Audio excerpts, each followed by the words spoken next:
Am I live? You're live. Okay. Well, good afternoon. This is Jessie Harris with EDU 639, and I will be conducting the interview for this assignment, Mod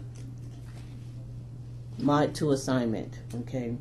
I have with me Mrs. Kimberly Lansdale. She's our Public Affairs Officer for the Center for Surface Combat System, and Mr. Dale Cadillac, our Instructional System Design Specialist for the CSCS, Center for Surface Combat Systems Command.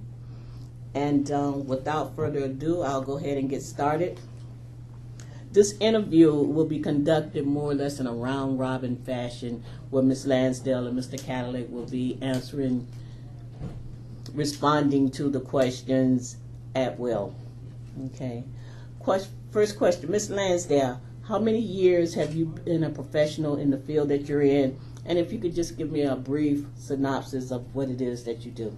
Sure. I've been in it about 8 years, and what I do is I coordinate all public relation activities for all of our 14 learning sites, and that involves protocol, print and broadcast media. If there's an issue with a sailor, I arrange interviews with the media. I answer all public inquiries that we may have through our websites and via phone calls. I try to maintain effective relationships with the community itself for CSCS. I research, I write, and I do command presentations for CSCS leadership. I also prepare speeches. And I also do some minor technical support, which involves Excel, newsletters, brochures, and social media websites such as Facebook and our current websites. Okay, so it's safe to say that you work in many areas of communication media, different devices, pieces of equipment that's involved with social media, digital, electronics, things of that nature. Yes. Okay, great. Okay, Mr. Cadillac, and you and your profession, could you give us a little about yourself and what it is that you do for CSCS? Sure. For CSCS, in my current role, I'm assigned to a multi-million-dollar, probably billion-dollar project called Block Learning Ready Relevant Learning, where we are potentially changing the face of naval training. We're looking at providing the right training at the right place at the right time. In preparation for that, as far as my professional career, I've been in adult technical training for probably close to 40 years. Wow. Starting as a naval instructor where I taught and back in those days developed our own curriculum. Once I retired from the Navy, I stayed in training, working projects from, again, an instructor on through being the administrator, the supervisor, the coordinator for different government training projects. Okay, great, thank you. You spoke of Ready Relevant Learning. Now, from my understanding, Ready Relevant Learning, you said give the right training at the right time. So you're going to be revising, breaking up the training that we currently have, and resequencing it, I'd say.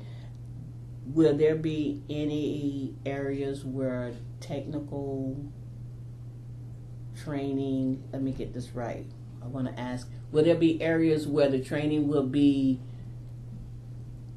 more distance learning type training, virtual learning? Yeah, absolutely. One of the primary premises of Ready Relevant Learning, not so much block learning, that's the interim step, but Ready Relative Learning, we will be banking tremendously on technology innovations. Okay, great. The idea being replacing the brick and mortar schoolhouses with virtual kinds of training, whether it be simulators, stimulators, simple CBT, but we will be taking existing instructor-led curriculum and modifying it to be presented in a more virtual long-distance format. Okay. All right. So, okay, you'll be doing that. So how would you identify what would need to go virtual, what would stay instructor-led? We're going to do that through basically several steps of analysis. The first is what we call a job duty task analysis, whereby we talk to the folks that actually do the work. We find out what the work is based on tasks and subtasks. We ask them a series of questions to determine how critical it is, how difficult it is to learn, how soon they use it in their job, and that's how we determine whether it needs to be taught up front or whether it can be moved out to a later period. The stuff still taught up front, that's going to be still mostly our schoolhouse training where the students will come and they'll sit in a desk. The rest of the stuff as we move on out, the emphasis is going to be on allowing them to gain that education rather than bringing them back to the schoolhouse, allowing them to get that education via the web, via virtual simulations, any number of things. Oh, okay, great. And Ms. Lansdale, this new avenue that the Navy's going down and revamping their training, this is something that you report out to the world as far as the media, social media? Yes, we have already done 8 articles on all our reviews. They were called the Sisters. So we did 8 articles on those. Then we just released an article entitled CSCS Utilizes Technology to Develop New Training, which discusses what we are currently working on, how we're changing technology, and how we're applying that to the classroom. Okay, great. And so avenues that you broadcast the new innovations that CSCS is going through, is that by means of podcasts?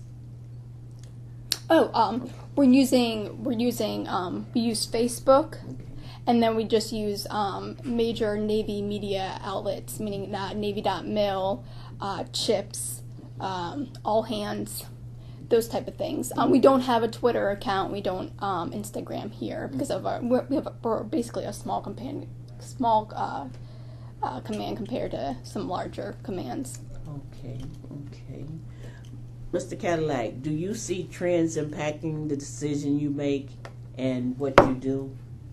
Oh, absolutely. I mean, and not just with Ready Relevant Learning, some of the other projects I've worked on, Aegis Ashore Team Trainer, the CAD, which is the combined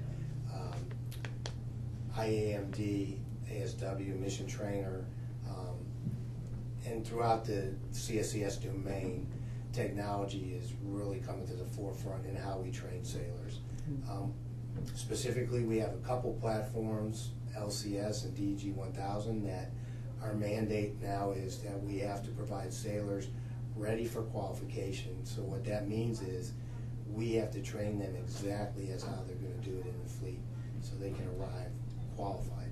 So the technology is tremendous. Now, granted, we use industry to get that technology, the Northrop Grumman's, the Lockheed Martins of the world that actually build the trainers. But we go through a very rigorous process of requirements analysis working groups to come up with the requirements for those trainers. And they incorporate every state-of-the-art type of technology there is. Okay. Wow, that answered 2 of my questions right there. Great. Okay. Challenges. What are likely to have a large impact on teaching, learning, or education over the next several years in our environment? Okay. What I see is probably because our society is always changing. There's always new technology emerging, so trying to keep up. And I think to make sure that our classrooms and our type of training environment can support the new technology, and the instructors themselves, they need to have that training so they can provide to the sailors. Okay, yes, 2 very important issues, because if the instructors aren't trained or not receiving the training and technology is moving so rapidly, there's a delta in there somewhere between the students not receiving what they need, the instructors not getting what they need. Big deltas. Let's see. Okay, thank you. Mr. Cadillac? I would concur with everything Kimberly said, and I would add a A major challenge is cost. We always have to beg, borrow, and steal to get the money to pay for these fantastic new training systems. So the Navy has this system, if you will, of asking for the money years out in the future. So that's always a challenge as these companies come out with more virtualizations. I mean, we're even into gaming systems. Some of our training systems are very fast, very innovative gaming systems, and that costs money. Okay. And true, resources are a very important part also of this whole structure of technology, implementing technology. One of the things that we haven't discussed, and I wanted your opinions on, is that when you determine what is needed within the schoolhouses or what is being used out there, do you think of not just CSCS but the other learning centers in the domain, how this technology might impact them? Is it something that we could use across the whole NETC domain, which is our Naval Education and Training Command domain? Yeah, absolutely. One of the biggest NETC initiatives that I've become familiar with is the R3 principle, which is repurpose. I gotta think what it is now. Repurpose, reuse, research. It would sound like that. Mm-hmm. Yeah. So the idea is, instead of having each learning center that deals with a particular subject matter developing their own training for that subject matter and reinventing the wheel, in essence, they want to be able to repurpose anything that's developed across the learning centers. Okay, and that's where the content planning module comes in. CPA is a mass repository that holds all our training. Okay, so it's out there for all branches of the military to use. And when we talk of NETC domain, the NETC domain has a very large footprint in the military community, whereas we have 14 learning sites, 14 learning centers, and each learning center can have as many as 14 to 25 individual sites under them. So we're talking a huge domain here. Okay, I think this is bringing us to the end of the interview. I would just like to ask each of you to give me ending comments on any area that you'd like to discuss, or any advice you have for future professionals that want to enter into either of your fields that you're in. Well, for public affairs, what I would say, since basically our job is to kind of stay on top of the trends, don't be afraid to ask questions. Don't be afraid to take advantage of any kind of training opportunity you can get, and always ask the questions: why, what, when, and how. Thank you. Great advice. Best advice I got, and it'll sound cliche because we're talking about training, is education, education, education. Find it anywhere you can, whether it's through trade publications, going to university courses, online courses. Any place you can find what's going on in today's age is going to make it easier for you. Okay. Well, I thank both of you so much. This was a great interview, and thank you.